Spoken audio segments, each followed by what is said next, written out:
மரகத தமால மலர் மொட்டுகளை மொய்க்கின்ற பொன்னிற கருவண்டு போல்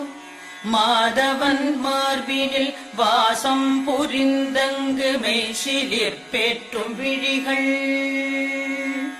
மரகத தமால மலர் மொட்டுகளை மொய்க்கின்ற பொன்னிற கருவண்டு போல்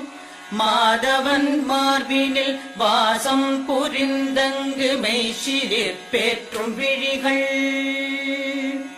பரவும் பல்வடிவத்தின் செல்வ வளமாகிடும் திருமகளின் அழகு விழிகள்